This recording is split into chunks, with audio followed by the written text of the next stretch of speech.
Well, good afternoon, everybody, and welcome to today's lunchtime webinar from UK Mediation. Today, we're talking about launching your mediation career, how to get started in the fascinating field of mediation.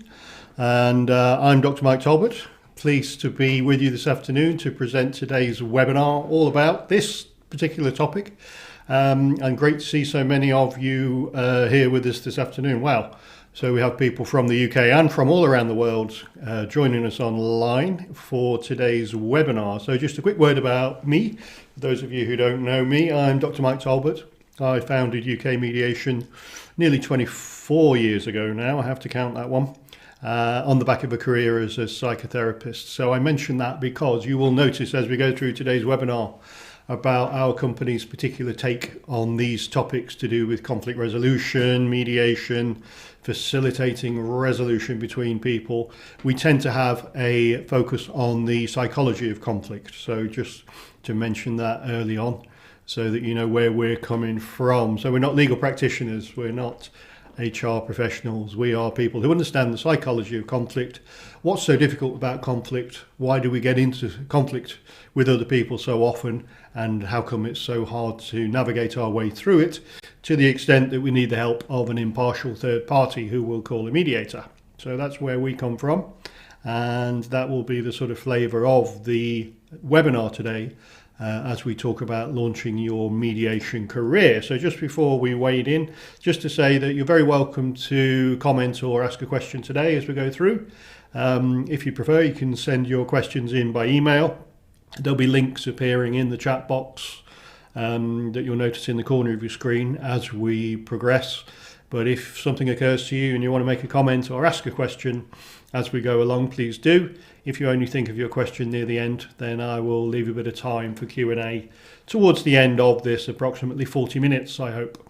Okay, so today's webinar is all about types of mediation practice, first of all. So there isn't just one thing called mediation, and I want to talk about different flavours of mediation, if you like. So mostly I'm talking to people here who are at the threshold of getting into the mediation field. So you might be thinking about just training or adding it onto your professional portfolio, etc.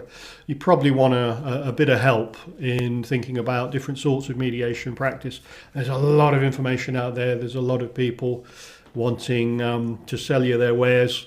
Hopefully this will help you understand the different flavours of mediation, different varieties of mediation practice. Then I want to go on and talk about choosing your training course. I'm not doing a sales pitch here today, so I'll hopefully give you a few ideas about what you should be thinking about as you shop around. What sort of things should you be looking out for? What sort of things should you ignore in terms of the criteria for deciding which is the best training course for you. Then about once you've trained, thinking about gaining experience. You've got your certificate on the wall. What are you going to do in order to get those very important first few cases so that you have that sort of track record, catch-22 really in this field. So you need some cases under your belt before you can go out and pitch for work. So we'll talk about that as well. And then things about freelancing. So a lot of people who are on today, probably you're maybe a freelance or contractual worker, not necessarily, a freelancer, or maybe you have a portfolio of other services that you offer to people, thinking about doing that as opposed to working in-house as a retained mediator. So that tends to be the majority. So I'll try and address some points to that as well. And then talking about next steps, what you're actually going to do next. And finally, some time for Q&A at the end. Okay, so let's pile in then and think about the sort of types of mediation practice. So I want to define really the categories of mediation practice so you understand what we're talking about with mediation. The word is far more batted around these days. I just noticed in the news yesterday about the possibility of mandating family mediation. So again, it comes to the top of news feeds, people talking about mediation. We've had it on soap operas as well. We've had it in various dramas recently that I see the use of the word mediation. It's an unfortunate word. It looks a bit like meditation, and we get that all the time. There's a few sort of myths and legends about mediation as well. It's a soft option, it's a form of counselling, etc., etc. So the word is a little bit tricky. So let's start to unpack really what we're talking about when we see that word. So first of all, I want to talk about that branch of mediation, which we have defined as interpersonal, that area of mediation that covers conflict between people where the intention is to repair an interpersonal relationship. You could think of it as humanistic mediation. It's about the people. It's about the people who are now in conflict, who are in dispute with each other, who need to get on better, between whom we need to build some dialogue. So this would apply really to workplace disputes, which is one of the biggest areas, neighbourhood disputes, neighbourhood fallouts, stuff to do with tenancy, with housing providers and tenants, medical disputes, especially to do with best interests cases, including the ones that are quite high profile, being in the news about critical decisions around continuing or not continuing medical care, problems with healthcare providers, issues to do with the breakdown in the relationship between a patient and the healthcare provider. And the other interpersonal area would be about complaints. So where there's any complaint about usually the provision of service or goods, often through a statutory body like a local authority or NHS, etc. So interpersonal mediation refers to, as the name implies, the humanistic level where two people have got some kind of a fallout, standoff, breakdown in communication with each other, and our intention is to repair the relationship between them. There's one. Two is commercial mediation. So commercial mediation, sometimes called civil mediation, is about contractual financial disputes. It tends to be where the intended outcome is that somebody gets some compensation, a refund, an apology, a redoing of a service or a repair or a piece of work, and where the intention is that at the conclusion of a commercial mediation, some money gets paid or refunded, something gets replaced or resupplied.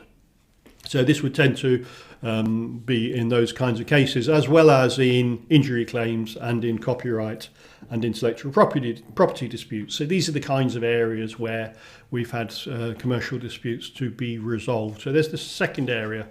The thing we want to say about that, just before I go on, is that it's quite a different model between these two. So first health warning, be careful if you're thinking of training as a mediator.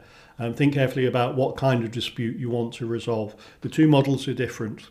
We know from having trained in both these models, they sort of have an overlap of some of the skills, some of the qualities, some of the approach, some of the ways of thinking about conflict.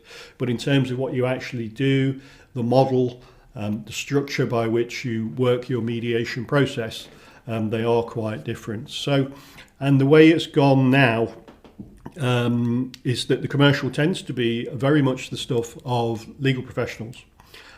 So I'll say a little bit more as we go on, but in commercial disputes as well, you do need legal advice. So you need, even if the legal representative is not present at the mediation, it's helpful to have him or her at the end of the telephone. So parties taking part in commercial mediation do need to have some legal advice, because you're going to be signing a contract, a binding agreement at the end of the process.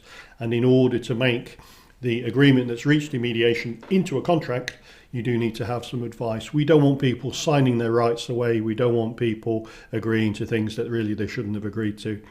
So it's not the mediator's role to give legal advice, but the parties do need to have some legal advice in the background. Okay. So, and the caveat we've got there is to advise or accompany you in the process. The other thing as well with commercial is that quite often it can be that the dispute is the ending of the relationship between the two parties. So if your builder has, in your view, messed up on your extension, and if they are, we just need to get a financial settlement in terms of paying or not paying or getting them to redo or do something, that might be the last time you work with that builder. So there's often no ongoing relationship. It's just about a settlement, a compensation. So do need legal advice, not necessarily the relationship, two very different models. The third area is about divorce and separation. Okay, so this is something that we don't do.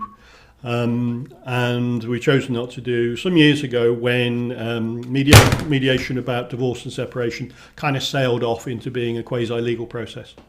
So it's more now practiced by family lawyers and tends to be a hybrid of legal advice around family law and negotiating between a couple who are divorcing and separating in order to reach an agreement around child custody arrangements, issues to do with support and maintenance for the children, if there are any, how we distribute property, and what we do with the finances and the assets and liabilities indeed.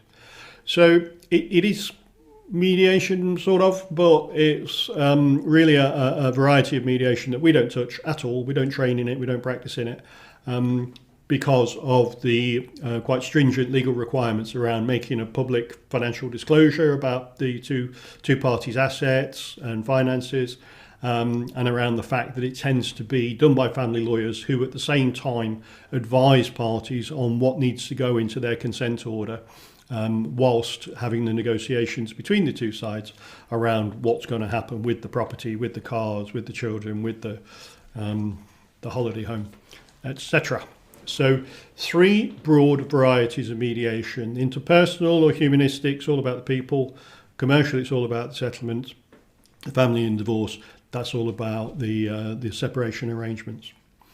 Okay, so the different model for family is there tends to be, well, there is the need for a consent order at the conclusion of it. So, and the agreements tend to impinge on more than just the couple. So there might be other family members and, of course, the children, and we need to give primacy to the children's rights. So again, it's a different model with the family and divorce and separation, if you like. Okay, so that sort of sums up the varieties of mediation. Is there any overlap? A little bit, because we work in an interpersonal way.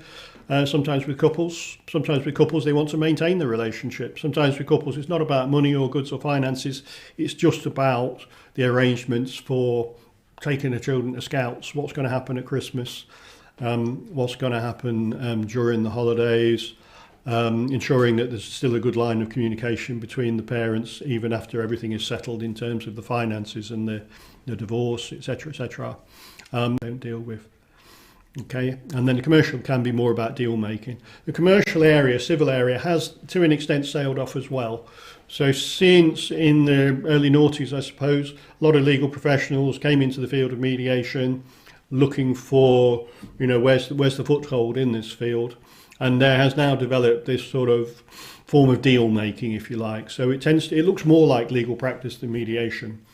Uses some of the language and techniques of mediation, but essentially it's about evaluating claims and responses. It's about evaluating the sort of the financial aspects of a claim that one party is making against another, looking at the strengths and weaknesses of the claim and defence, and coming up with something close to an arbitrated settlement as to how much money is going to get paid.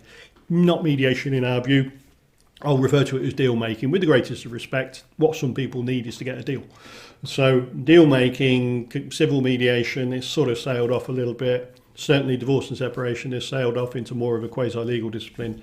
Our particular focus, which covers, I reckon, 80% of all the disputes that we get referred to as, would be around what you would loosely call interpersonal or humanistic mediation. There we go.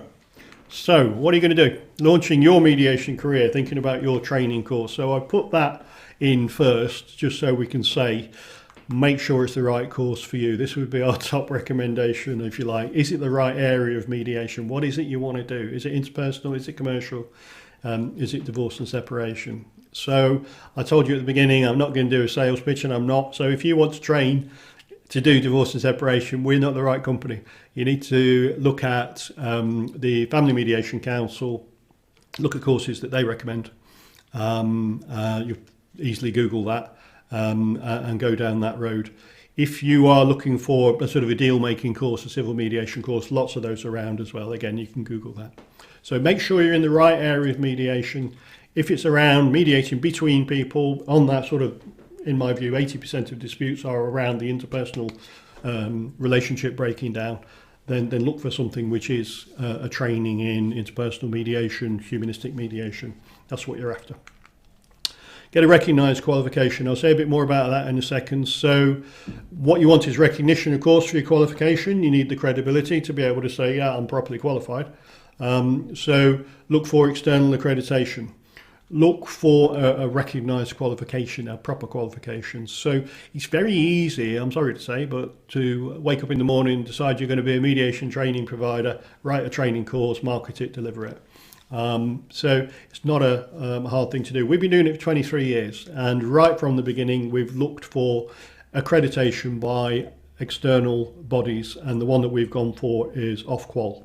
So we'll come back to this, but the Ofqual is the Office for Qualifications. So this is the regulating body for qualifications in England and Wales. And also in the international recognition, particularly post-Brexit, because we used to be able to boast the accreditation applies across the whole of the EU. Now we've gone for a different international recognition with the International Mediation Institute. So you would look for international recognition, whether it's with the International Mediation Institute or another body. But think about if you're working beyond borders, whether you need that as well. But what I would say about point number 2 here about recognition, look for external accreditation, whoever that's with. It needs to be more than just accredited by the provider themselves. Okay. Quality assurance, go for a quality standard. Again, sorry to say, but there is some poor training practice out there. So you need to have some recognition for the mettle of the trainers. Are they qualified adult ed trainers, not just practitioners who've decided to try and pass on their knowledge? And is there a quality standard? So the kind of quality standards you'd be looking for would be typically ISO standard. So you're looking for quality assurance, you're looking for external accreditation for the qualification you're doing. There's a couple of things. And the other thing is see about post-course support. Again, there's plenty of people who will train you and then drop you. And what you want to be sure is that once you're trained, there is actually some support there. So when you start to get cases or when you need supervision or mentoring for your cases, that there is actually some continuity there. And that it meets your particular needs. So just be sure that it's more than just the training course, and then that's it. That's the end of the provision with that particular training provider. So they're the course considerations, if you like. What else can I say about qualifications? Pound of Flesh tends to be a 40-hour course. So 40 hours would be a busy 5-day week. Online training we get asked about quite a lot. We did in lockdown, going back a couple of years now, we did evolve our course along with the accrediting body. We did quite a bit of work and evolved it into a blended course as an option. So we can do 3 days online, 3 days face-to-face. We prefer actually to do the whole thing face-to-face. I think learning interpersonal skills, learning interactional skills is best done face-to-face. And I will say quite contentiously, I suppose, you cannot do mediation qualification solely online. We wouldn't recognise a mediation qualification just done online. It's not doable. And I think the external accrediting bodies that we use, the credible accreditation bodies, wouldn't recognise something that's only been done online. I don't think you can teach interactional skills down a webcam. Okay, so there's a few things there about that. Any questions about this, of course, any comments you'd like to make? Then that's you're very welcome to make, and we've got one already from Chris. Chris, I've done your course and it's first class, highly recommended it. Thanks a lot, Chris. £20 to Chris Breeden. Thanks very much for that, Chris. So, launching your mediation career, gaining experience. That Chris trained with us some years ago. He's doing got a very thriving mediation practice, I think, by all accounts. Gaining experience. So you've got your qualification, got your certificate on the wall, well done, got your badge, and then you've got to think about, okay, how do I get my first few cases? What I would recommend is that you think about this question before you actually sign up for a training course. So don't leave it until you've done your course and then think, what shall I do now? Good idea to think about lining up your first cases before you actually go on your training course, if you can. Chances are you're either going to be working in-house, so within your organisation as an in-house mediator, or you might be planning to work as a freelancer. So what I would say about that is that the two are perfectly valid, of course, perfectly legitimate. Larger employers, probably 500 employees plus, often have a panel of in-house mediators. So larger private sector organisations, local authorities, NHS trusts, universities, emergency services, these larger employers might have a panel of in-house mediators. And it's a large part of our work is in setting up these panels. So if you are thinking of being an in-house mediator, some of the considerations, it's about getting people within your organisation to warm up to the idea of mediation. It's very difficult just to drop in mediators into an organisation and hope that people are going to come. If you build it, people will come. It doesn't quite work. So we need to promote it. You need to publicise it. You need to make sure that people understand that having this in-house mediation provision is there as an alternative to, for example, the grievance process.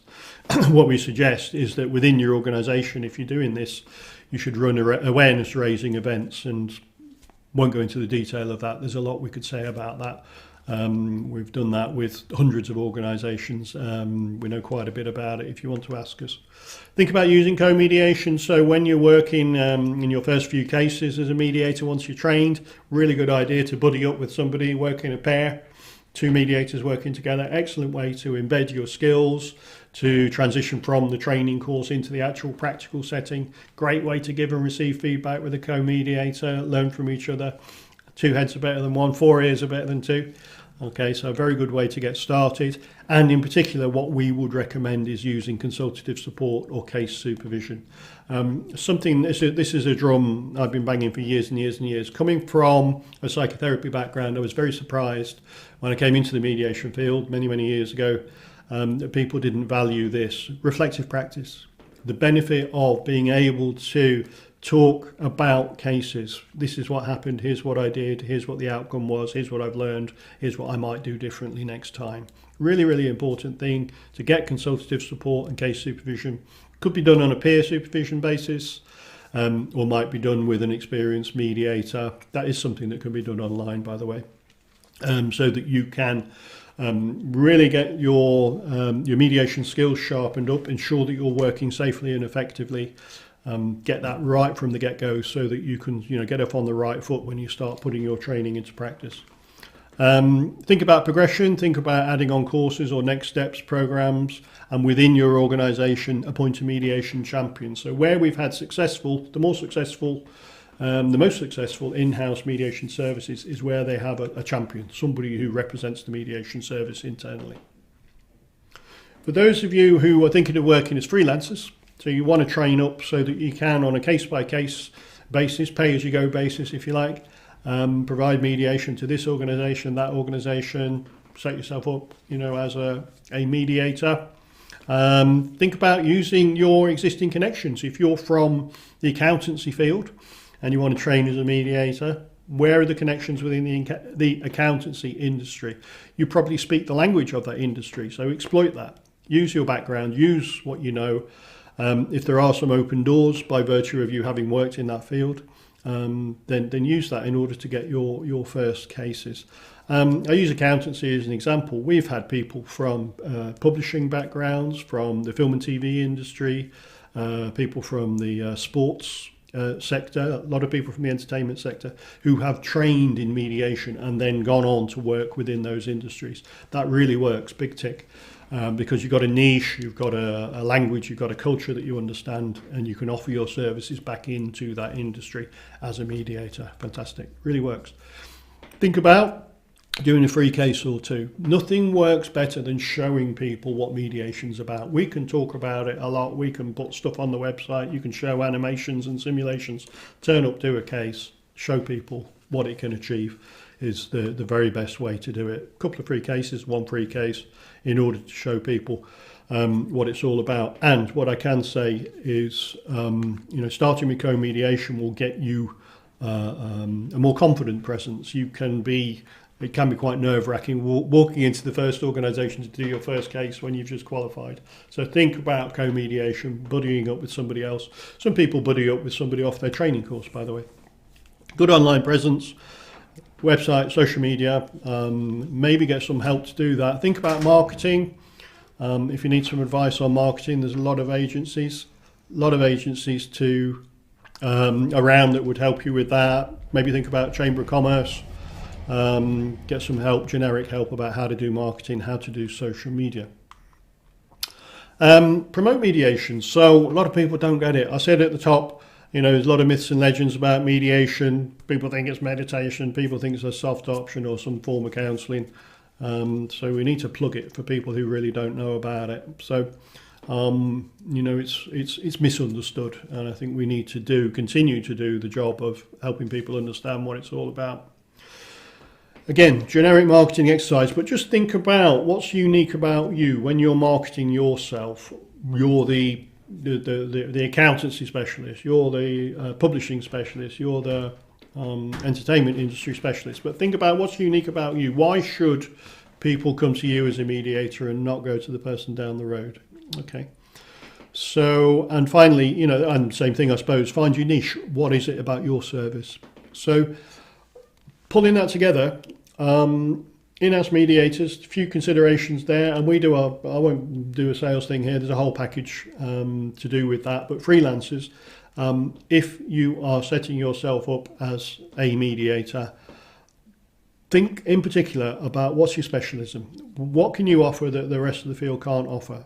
Use your knowledge, use your background, use your expertise, and from your particular industry sector, the generic marketing things. Free case, maybe start by buddying up with somebody else. Those would be the top tips about getting your first few cases. Okay, so I'll skip through those. Stop on this one. So, for the marketing thing, I'm not going to tell you how to do marketing, but I just wanted to make this point here. We hear this a lot of people who are coming into the mediation field about agreement rates. It's a bit of a joke around here. We talk about people advertising themselves as having this 90% agreement rate, 95%, even 100% agreement rate. Okay, it's not what you should be focusing on. So if you're deal making, if you're a legal practitioner doing deal making, using the language of mediation, that has sort of sailed off a little bit. If you hear the term civil mediation, that tends to be what people are talking about. So it's basically legal practice, but without having to go to court. So you're evaluating claims, you're looking at people's strengths and weaknesses of their defence and claim, coming up with a quasi-arbitrated settlement, and if you're quoting percentages in that, fine, if that's what people want. But that's not what we consider true mediation to be about. True mediation being interpersonal mediation, humanistic mediation. That's about getting people to have a conversation with each other. So whether it's neighbours, whether it's colleagues at work who are alleging bullying and harassment or poor communication or a personality clash, whether it's a complaint scenario where the two parties need to have a decent conversation, whether it's about a medical dispute where actually it's really about having the two sides start to understand each other a little bit better. It's about building proper dialogue, and when you've built proper dialogue, you've been successful. Doesn't mean you have to have the Magna Carta signed at the end of it. So getting the written agreement, getting the signatures in on agreement is not what it's all about. Unless you're doing deal making in a quasi-legal way, mediation is about building the interpersonal bridge between parties. When you've done that, that's the success. Okay. And my last thing really is about being realistic. So you're not going to get inundated with cases right from the start. It'll take a bit of time to build up some regular work. It's the same as any freelance occupation. It's going to take a little bit of time to build it up. Stick with it. It's people who fully commit and find their niche and take the steps, the right steps, the kind of things I've been talking about. Look for a specialism. Don't be a generic mediator.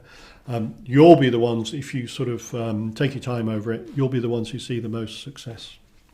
Okay. A couple of questions come in, so let's address those. Got one from Martin. How about breakdowns in family relationships that aren't of a separation or divorce nature? Interesting. Is there work out there for that scenario? Nice question, Martin. Yeah, definitely. So that might be when parties have done all the divorce and separation stuff, the finances are settled, etc., but there's still children involved, or the two parents want to have a decent relationship for the sake of the kids or the sake of the wider family. So yes, indeed, there is work there for that, and we have done quite a bit of it. If there's any, just a caveat, of course, if there's any finances or anything that's got to go through a court or anything that would impinge on the directly on the welfare of the children, be careful that those parties have taken appropriate legal advice. But if it's about the interface between the two parents, about how they're getting on, how they're relating, how they're communicating, you bet that's fairly and squarely in the court of mediation, and there is indeed work out there for that. Thank you, Martin. Darren got a question. What sort of fees would a newly qualified mediator usually command? Okay, possibly the most important question. So I would suspect somewhere in the region, I'll give you a range because it depends on who you're working with, how it's funded, what sort of area you're working in. I would say upwards of about £800 for a one-day two-party case, and probably not much more than, say, £1,500 would be the top end of that. So between £800 and £1,500. If you've got repeat business with an organisation, if you've got selling a package of cases, that would impinge on the price. We also take account of who's paying. So where it's, for example, housing charities who are paying for neighbourhood disputes, it would be a lot less. So you might be looking at £400 or £500 per case. We try and, I'll just get another point in there actually, which is to say it's not a contingent fee. So you're not charging because of getting an agreement. I think that's a massive mistake, because what we end up doing, if it's like no settlement, no fee, what you end up doing is twisting people's arms to settle, because otherwise you're not going to get paid. So we don't charge on the basis of actually reaching a settlement. It's about the mediator's time that you're charging for. Okay, so something within that range. You might be looking, Darren, at something north or south of £1,000 for a one-day two-party case, something like that. Okay, great questions. Keep them coming. I like the questions. Okay, so let's carry on there. Think about next steps. You've done your qualification. You've got your first couple of cases. What are you going to do next? So training and taking on your first cases, it's only the beginning. So look at keeping your hand in, attending events like refresher training, case supervision and consultative support, which I've mentioned, very important, not just to ensure you're working safely and effectively, but actually for your own well-being as well. It can be quite tough doing this kind of work day after day. So you want to make sure that you're getting the support you need, that you are fully embedding your own skills, that you're developing as well. And I think the thing about mediation is it's lifelong learning. I still enjoy doing cases. I've done a lot. The last 23 years, I'm sure you can imagine. I still try and keep my hand in, and I still have consultative support as well. So all the time, lifelong learning, making sure that you're, all the time learning from the work that you do and reflecting, applying theory to practice and practice to theory. CPD events, continual professional development, looking at showcases, etc., these kind of things, and local networking events as well, getting together with other mediators. I think you can't beat either a peer supervision group or a supervision group which is headed by an experienced mediator, where you're looking at people bringing anonymised case material to that group, discussing cases, discussing how the model worked, how the model didn't work, looking at how better you might manage your cases, looking at what you could do differently next time. Really helpful sort of arena for getting better as a mediator, improving your practice, and like I say, making sure that you're looking after yourself as well. Okay, so I think there, I've taken quite a rattle through that material there. So I said 40 minutes, I'm actually about 32 according to my clock here. So that gives me a bit of time to say if there's any further questions. Let's have a think about just a couple of other webinars that are around the corner. Please continue if there's anything else you want to say. Do pop it up there in the chat box. So we have webinars every Friday here at UK Mediation. You can register at that link there. We'll pop a link in the chat box, chat box as well. And I'm about to tell you about a couple of webinars that are around the corner. But if you look at that link there, you can register there and you can see what's coming up, and you can look at the archive as well. In the meantime, just questions popped up from Laura, who says, I have a question about insurance. I've already got some insurance for my work as a coach. Will this cover my mediation practice as well? You've reminded me, maybe something I could have mentioned is about indemnity insurance when you start practicing. So the point of indemnity insurance is protecting you in the event that something goes wrong when you're delivering a mediation case. So that could be third-party liability.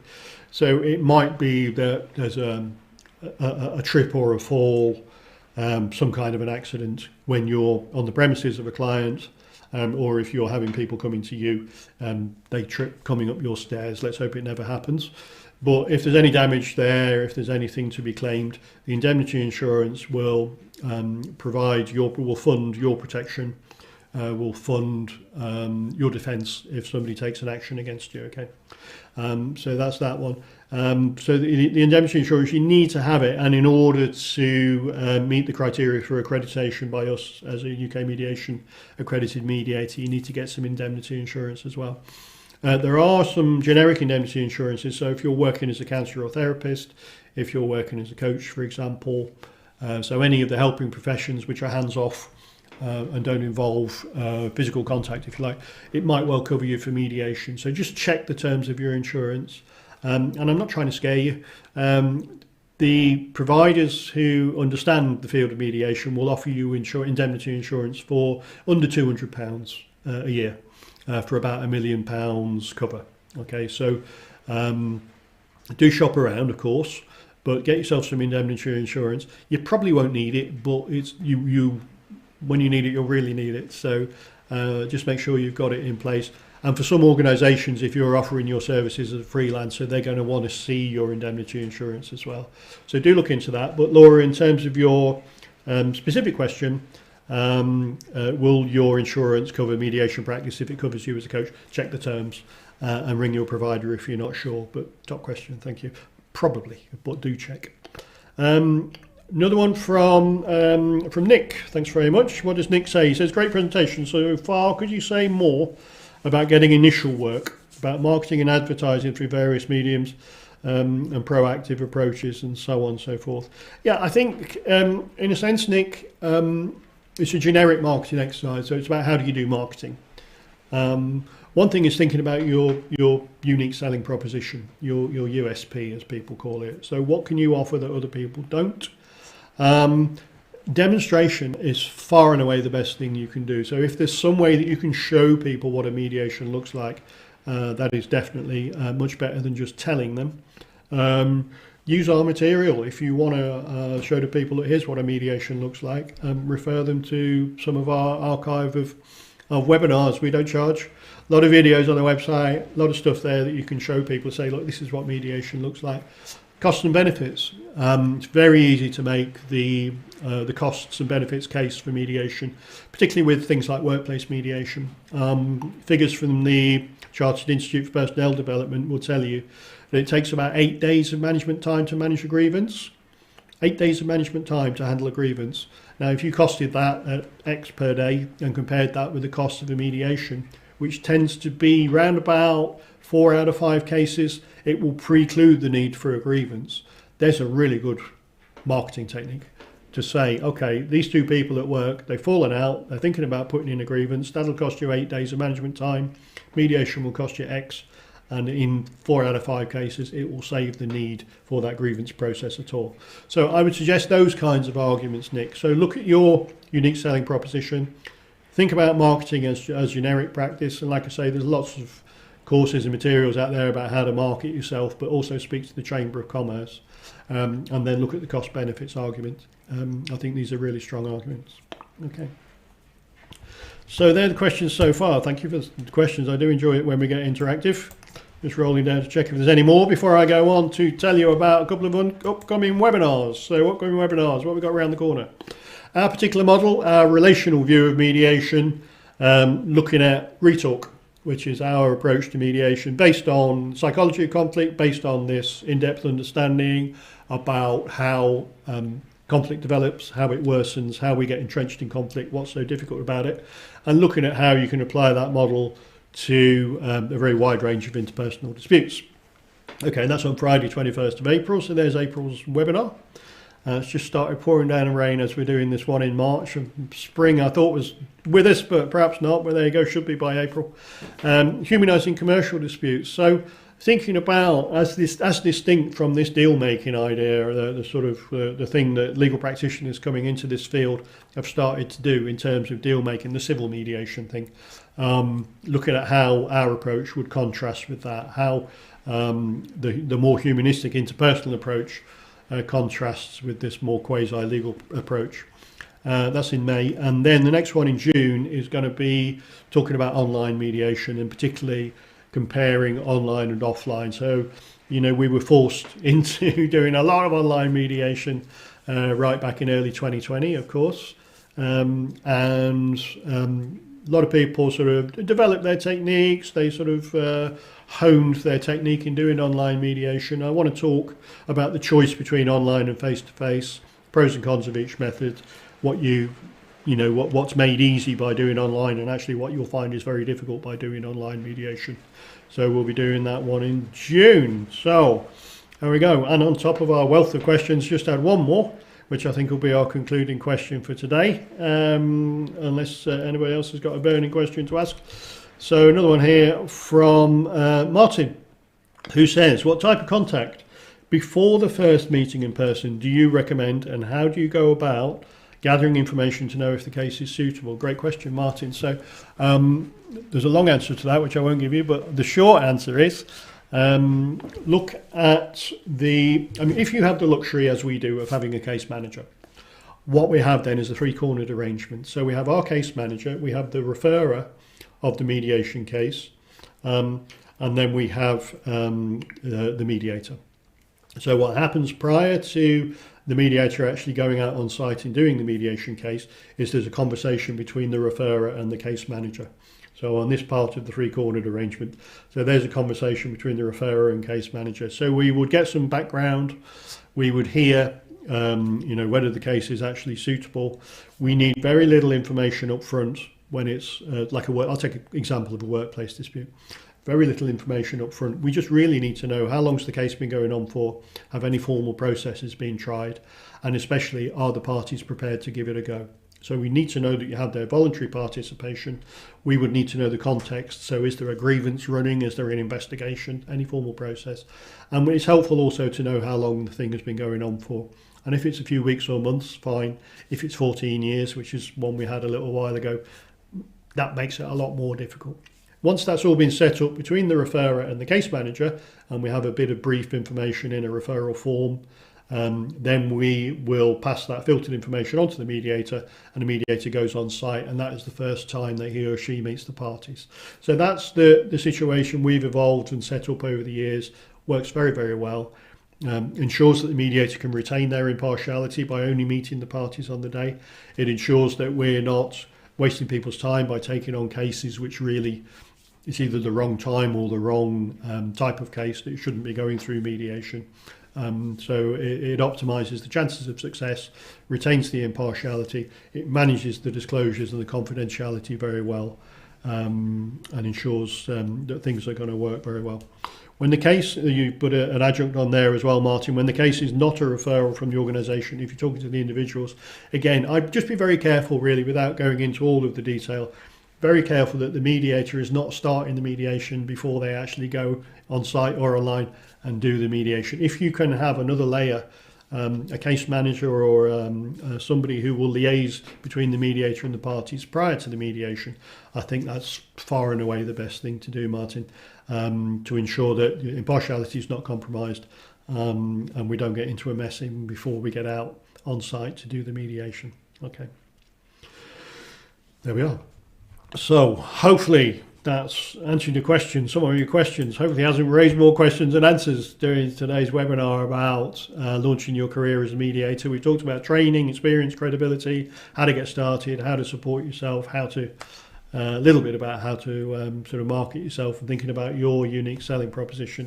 A few great questions, nice bit of interaction. Thanks ever so much for participating today. It's been great. As ever, do keep in touch.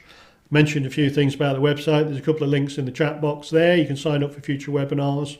You can access our archive of webinars as well. You can check us out on the usual social media channels.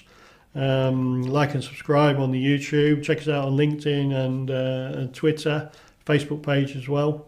That's all about launching your mediation career. So thanks again. Have a great weekend. We'll see you on the next webinar. Thanks for watching. Bye.